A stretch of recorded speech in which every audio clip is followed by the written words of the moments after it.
आगामी लोकसभा चुनाव में बमुश्किल एक साल का वक्त बचा है। ऐसे में सत्तारूढ़ बीजेपी से मुकाबला करने के लिए विपक्ष का एक खेमा बीच बीच में एक साथ बैठक करता है और संयुक्त विपक्ष के विचार को हवा देता है।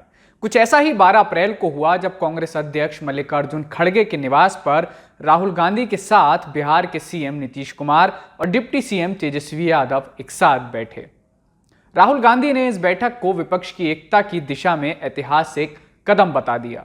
सवाल है कि क्या राहुल गांधी की इस बैठक को संयुक्त विपक्षी मोर्चा की दिशा में ऐतिहासिक कदम माना जाए या ये विपक्षी दलों के कई धड़ों द्वारा शुरू ऐसी ही कवायद की दिशा में एक कदम मात्र है।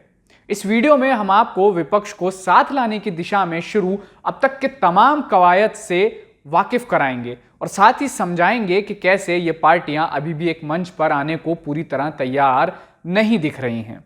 सबसे पहले एक्टिव मोड में टीएमसी चीफ ममता बनर्जी दिखीं, लेकिन कांग्रेस से जुदा रास्ते पर।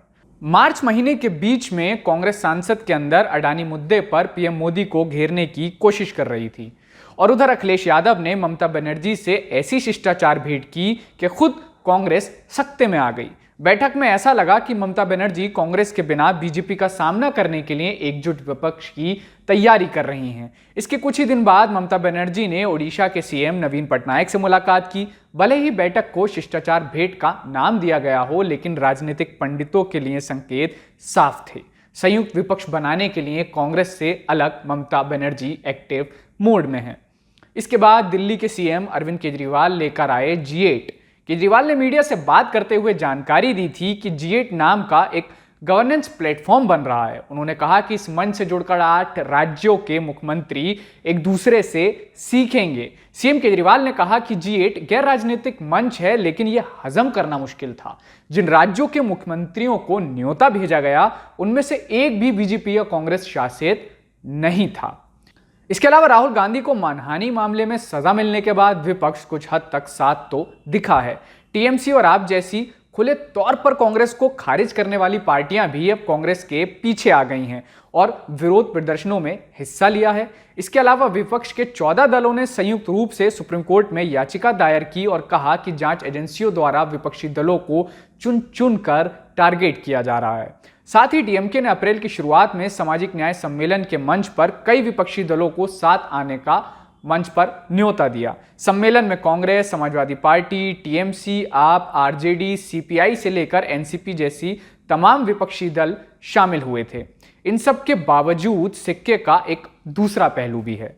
भले ही खड़गे, राहुल और नीतीश कुमार इस बैठक को विपक्षी एकता के लिए ऐतिहासिक बता रहे हैं, लेकिन इन नेताओं को भी विपक्षी एकता की राह में खड़ी मुश्किलों की जानकारी है। साथ आते दिख रहे ये विपक्षी दल कई राज्यों में एक दूसरे के खिलाफ लड़े हैं। ममता और अखिलेश मिल तो रहे हैं, लेकिन उन्होंने मिलकर कांग्रेस पर वार भी किया है। ममता बनर्जी की पार्टी ने कहा कि एक तरफ कांग्रेस राष्ट्रीय स्तर पर टीएमसी का समर्थन मांगेगी, तो दूसरी तरफ बंगाल में राज्य स्तर पर हमारा विरोध करेगी। दोनों चीजें साथ साथ नहीं चल सकती हैं। विपक्षी मोर्चे में कांग्रेस की भूमिका पर अखिलेश यादव ने भी कहा कि ये कांग्रेस को तय करना है कि वे इसमें है या नहीं।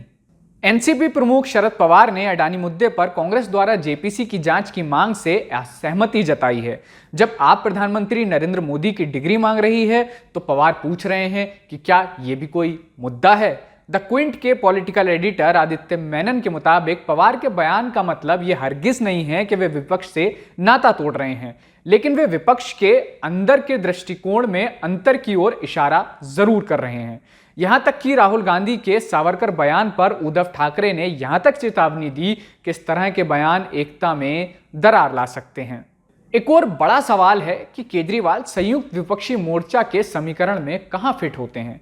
क्या नई नवेली राष्ट्रीय पार्टी बनी आम आदमी पार्टी के सुप्रीमो केजरीवाल कांग्रेस के साथ खड़े होने को तैयार हैं? आम आदमी पार्टी जो 2 राज्य पंजाब और दिल्ली इन दोनों में सत्ता में है, क्या वह वहां कांग्रेस की पुरजोर विरोधी नहीं है? आदित्य मेनन के मुताबिक आम आदमी पार्टी वैसे तो खुद को कांग्रेस और बीजेपी का विकल्प बताती है, लेकिन आप कांग्रेस के वोट को काट कर ही उभरी है। इसके अलावा केजरीवाल जिस G8 मंच को खड़ा करने की कोशिश में हैं, उसमें उन्होंने किसी भी कांग्रेसी मुख्यमंत्री को न्योता नहीं भेजा है। यही वजह है कि अभी इन तमाम कवायदों से संयुक्त विपक्षी मोर्चा का सिर्फ धुआं उठ रहा है। लेकिन सवाल अभी भी बाकी है कि चिराग कब जलेगा।